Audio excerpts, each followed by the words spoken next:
everybody, welcome to episode 4 of the Spooky series. This project is part of the Friendship Train, also the 13 Days of Halloween Collabs. Today we're making resin skulls with a twist, one filled with nails and screws and the other hiding a little brain. So let's get started. So this first skull didn't quite turn out as planned. I bought these little screws and bolts, nuts and bolts off Amazon, and when I received them, they were that small that there just wasn't enough of them to do what I wanted. But at this point I hadn't quite realised that, so I'm just emptying all the little sections into a cup with a little bit of resin in. And after giving this a bit of a mix, this has been through my debubbling machine, I then popped it inside this skull mould. Now you can see the hesitation there, the self-doubt was real. Now, because the nuts and bolts had sank to the bottom, when I popped it into the skull, there was only really a section at the base that was going to be covered, and obviously that's going to be magnified, but that's not what I wanted. I wanted it to cover near enough half the skull, and there was no way this was going to do that.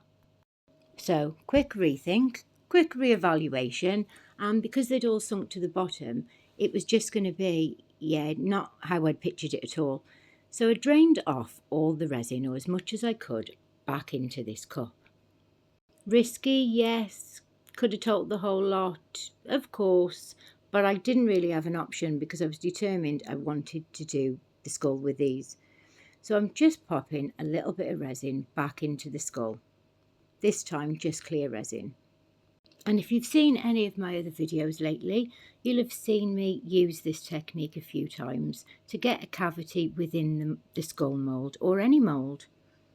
This is just a silicone cup, and I then put more resin about 3/4 of the way up around this cup.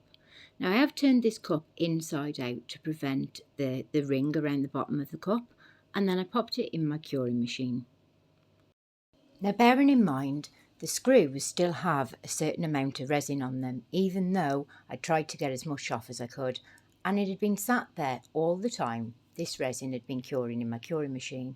Now I tried mixing it with my stick. I put it by the back door to keep it cold.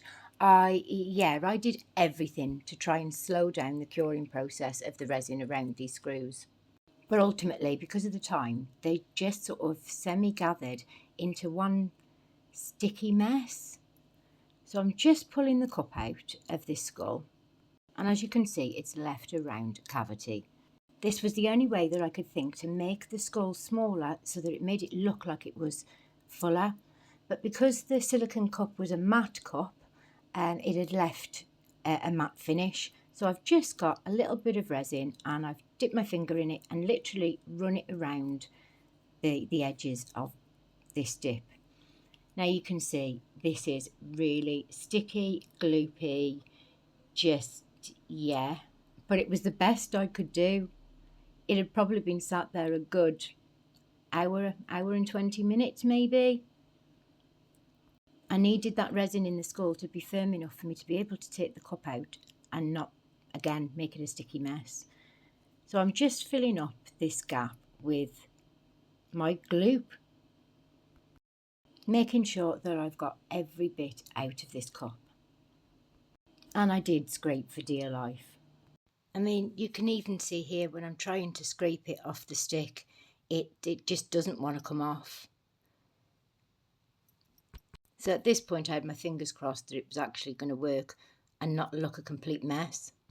So after trying to mould it into some sort of shape into the bottom of this round cavity, using my stick just to sort of pull it all up the edges to make it look like I had a little bit more, and then I filled up the rest of the cavity with some newly mixed clear resin. Now bearing in mind I'm popping clear resin onto a pile of screws that have been sat there in old resin for at least an hour and 20 minutes. And because I'd never even attempted to do this before, I was worried that it wasn't going to cure properly. So because I was worried about there being lines, like them swirly, sort of nasty lines in it, I thought, right, I'm going to pour straight on some silver metallic alcohol inks and give that a bit of a swirl. You can see the resin has started to thicken here. I love the way these alcohol inks dance. Now I know for a fact that these metallic inks take over, so I'm just using the metallic in this top of this piece. So I popped it into my curing machine and let this fully cure. Now it was time for the next layer. I was really unsure about what to do for this layer because what I had pictured in my head just wasn't what was turning out. And as if you've been watching this series, you'll know that I am literally filming and voiceovering on the day that it's due, because I am a bit of a last minute lil. So I poured out 2 little cups of clear resin and I'm adding some black alcohol ink and some silver alcohol ink into these 2 cups. And I'm mixing it all into the resin. So now I've got my 2 cups, you can see I haven't quite mixed it all completely in, which is why I used the alcohol inks. So I get both cups and start to pour them both together into the bottom of this skull, hoping that they'll give a decent enough blend and that the metallic ink wasn't going to take over. Again, fingers crossed and hope for the best. But look at that swirl.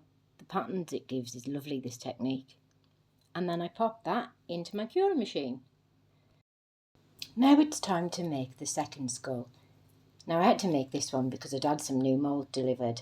So these are heart and brain moulds. And I know they're a bit gross, but I thought they were quite apt for Halloween. I'm pouring some clear resin into both of these pieces. I didn't want to give them a solid colour, so I wanted to add some alcohol inks and some white sinker to the top. So after going around with my micro to make sure that I've got all the bubbles up, because there's some really small indented grooves and detail in these moulds, I grabbed some inks from Let's Resin. I grabbed a load of pinks, purples, magenta, sort of heart and brain kind of colours, I suppose, and I'm just dropping the inks in individually. Now in true Tony fashion, I did actually go to town with these once again, so I have sped this bit up for you, but I just continue to drop them in colour by colour, layer by layer, until I was sort of happy with the colour. I dropped a drop of purple into this and I absolutely loved the way it turned out. So I'm just dropping some white sinker from Let's Resin onto this. Look at those ink stamps. It really fascinates me how they work. So it was time to demould them after I'd let them cure overnight. Now I didn't realise that these moulds were actually matte moulds, but that's not a problem because again we can just rub a bit of UV resin over the top and that'll sort that problem out. But how cool are these? It actually looks like brains. So it's time to put them inside the skull. So I wasn't sure which one I was going to use, but once again I was going to use the same technique as in the last skull by creating a little cavity. So after making the brain shiny, I'm doing exactly the same as I did with the first one, but this time I found a cup that hasn't got a matte finish and it's got the numbers on the inside when I fold it inside out, not on the outside. So again, each time I use this technique, I'm figuring out ways to make it look better and better. So I'm giving my cup a good clean and popping it inside my skull mould just to make sure that it's going to fit snugly. And then I repeat the process like I did in the first one by pouring a little bit of resin into the bottom, popping the cup on and then leaving it to cure. So once this is fully cured, I pull the cup out and as before we've got the same little cavity. But you can see how smooth the inside of this piece is. Now I've actually got a cup that's not got a matte finish. Now unfortunately the heart mould didn't fit inside this cavity and I so wished that I'd have used a coloured resin rather than just the clear. When using this technique on my frog in yesterday's video, I did kind of hope then and clicked onto then that it would look much better with some transparent dyed resin instead of all just being clear. So I just wanted to fill this piece to the top of where the cavity ended. So I'm just pouring a little drop of resin into the bottom and then putting my brain inside. I did in fact pour just one drop of red alcohol ink on the top of this piece and then try to tilt it to just fill the cavity to the top. But when I tilted it, it then run onto the front of the skull. So I had to change my plans again. So after leaving this to fully cure, it was now a relatively level base. And I didn't have a clue what I was going to do to the bottom of it. So I've mixed up a batch of resin and I'm pouring a little bit, about 10-15 ml into each of these small cups. And then pouring the rest of the resin into the skull mould. But after pouring what I had left in my cup into the mould, I realised it wasn't going to come to the top, even with what's left of this resin. So I just needed a touch more. So I used some of the clear resin that's in the little cups just to top it right up to the top. After I'm just trying to get any of the air pockets that might be around the edge and under the edge of this mould. Luckily enough, after using just a touch of each of these pots, there was just enough to bring it level, or it will be at least by the time I've used these bits the way I want them to. So I wanted to mix some colour into these 3 pots. So I'm using some red paste from Temu, some black cast and craft paste, and some white pigment paste from Just For You Online. And I'm just mixing it up into this little batch of resin. Now you can see it's already been sat a while because it's getting quite thick. So I just mix up all of my colours and give them a good mix and then leave them to sit for a good 25-30 minutes. So when I'm using pastes, sometimes they look a lot deeper in the cup than they actually do in real life. So I like to get my stick and pop a little bit onto a baby wipe just to see how transparent or dark it is.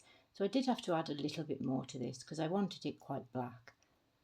You can see it's really quite thick and gloopy. So I'm just trying it out to see if what I want to do with this skull is going to work.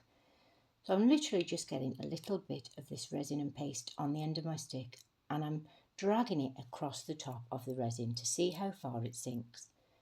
So I'm trying it with the red and then I try it with the white just to see whether it's at the right point yet. Now in hindsight, what I should have done was mix up 30-60 ml of resin, let that to sort of go a little bit gloopy, and then do this technique onto newly poured resin. So because this wasn't quite right, I left it for another 10-15 minutes. So it's been about 10-15 minutes and it really is quite thick now, and that's right at the point that I want it. So again, I'm just doing the same process and I'm popping little bits of these colours on my stick and dragging it along the top in various directions of this resin. Didn't really think about the logistics of this because I wanted this to sink a little bit better than it did, but it wasn't going to do that if it was still thick resin going into thick resin. I then left that colour to sink until I put the next layer on and so forth. I have sped this bit up for you. So I want to take the opportunity to thank both collaborations, Lula from Nerd Goblin Art, as well as the Friendship Express, who originally founded by Tina at Pour Resin with Love, Amy from Resonating Art with Amy, Susie at Serendipity Resin Creations, and Sally at All Aboard Resin Creations. Hopefully I've got that right this week. The link for both playlists will be in the description. After popping this in my curing machine, it was time to demould these skulls. Now I did have a bit of difficulty with this one and it took a while, so I have sped this bit up for you. But yeah, I was quite pleasantly surprised. It wasn't the way I wanted it to turn out, but it wasn't far off. Because I'd put that little bit of extra resin in the bottom, then yeah, it magnified it even more from the front and from the top. But I actually wanted that front piece, or the top piece should I say, completely filled with nuts and bolts. Maybe I'll do that again next time. So we're demoulding this piece. Now it really didn't have a clue how this piece was going to turn out at all. But yeah, I think this is my favourite piece. It actually looks like a brain inside the skulls. So let me know which one your favourite is. There are also options in the description to support my channel with Buy Me a Coffee and my Amazon wishlist. But if that's not something you're able to do and you can just subscribe, that's completely free and that helps my channel out massively. I've been Tony from Georgie's Gorgeous Gifts. I'm going to leave you with some glamour pics. So stay safe, keep spooky, happy crafting, and bye for now. Pumpkins laugh down every hall.